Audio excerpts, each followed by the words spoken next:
You started? You don't have a good speaker? You just play from laptop? Yeah. Good speaker is a good investment. Why? Music changes the mood. I have a drug.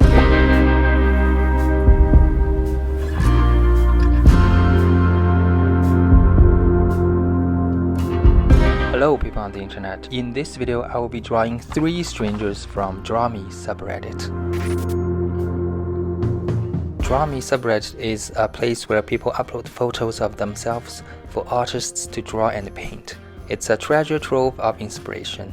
One day, a post from Draw Me subreddit randomly appeared on my feed, and I was instantly intrigued. I started browsing through the posts, picked ones that caught my eye, and made a video featuring their portraits.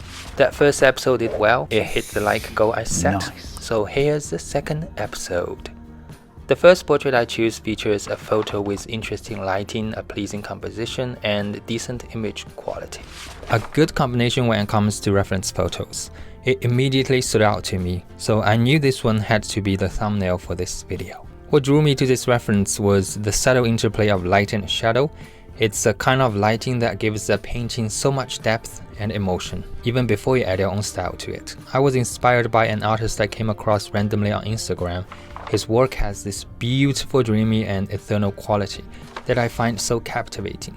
His paintings are actually digital, made in Photoshop, but he masterfully translates his photo references into these magical, otherworldly paintings. While my work tends to lean more representational, I really want to capture some of that dreamy kick in my paintings. It's a balance I'm working on, creating something realistic yet slightly surreal.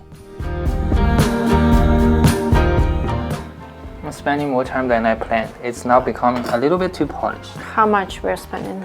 I have no idea. But it's more polished than I anticipated. I didn't plan to polish this much. I'm not saying my painting is bad. I'm just saying I'm not doing what I originally wanted to. I mean, I can say actually it's done soon. Yeah, I think yours can stop anytime. Looks good. I just need to fix some things. That's really nice. I don't know why you hate it. I'm not hating it. I like yours more than mine. I'm just not doing like intentional practice the way I wanted. What did you want? It's very like the artist I showed you. Remember?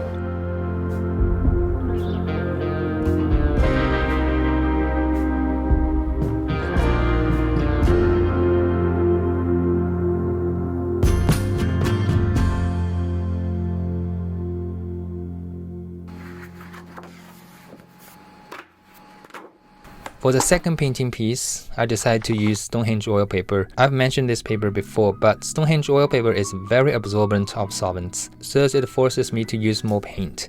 And honestly, that's a good thing because I tend to be a bit stingy with my paint, making the colors dull or not as chromatic as they should be.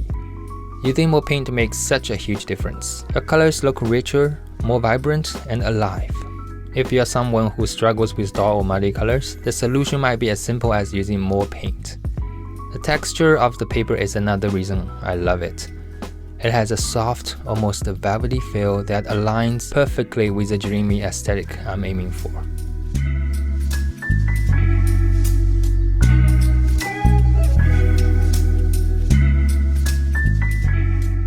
I'm a big fan of painting from general to specific, and slowly pulling focus out of a blurry image. I know my reference is a picture, but thanks to years of experience of drawing and painting from life, I'm depicting this photo reference as a real-life reference. By that I mean, I'm aiming for the old school realism. Let me explain. The old school realism is really the true realism in my opinion.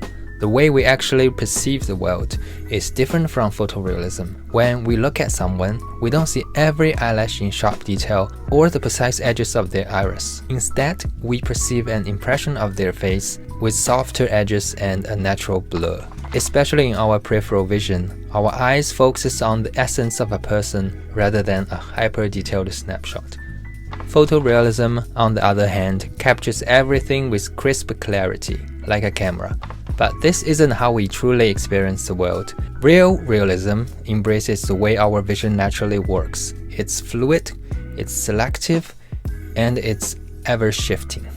This distinction is important because it changes how we interpret and connect with an image. Photorealism aims for the technical perfection, replicating every pore, reflection, and fiber with mechanical precision. It mimics a frozen moment, as seen through a camera lens, but true realism, the way we actually see, operates differently.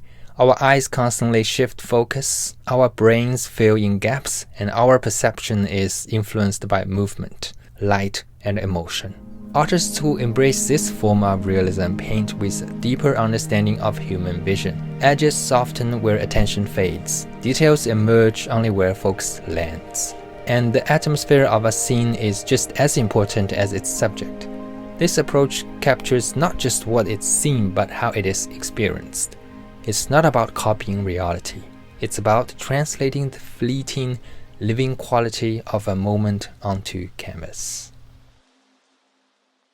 For the third painting, I will be using canvas paper. Just like the oil paper, canvas paper is a thin piece of paper, which is great to make quick studies as you can make a lot of paintings but only occupied small areas to store them or carry them around. Before painting on oil paper, I was actually painting on gessoed watercolor or mixed media paper. I learned this from Cesar Santos.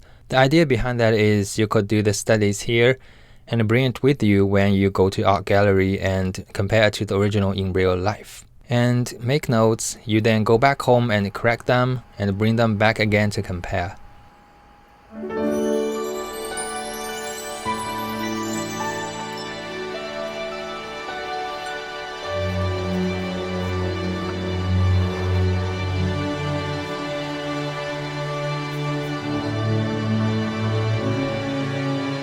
On the canvas paper, I was able to push paints around with solvents.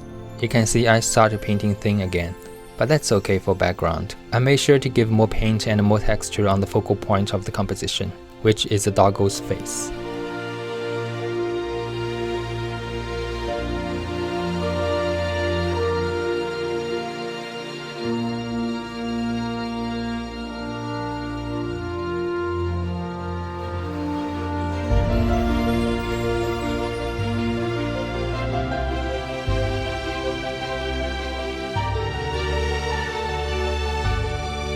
I hope you enjoyed this second episode of Painting Strangers from Reddit. Let me know in the comments which painting was your favorite and if you'd like to see more episodes. Thank you for watching till the end. Like and subscribe for more painting content, and feel free to suggest other fun challenges I could try next. Until next time, happy painting!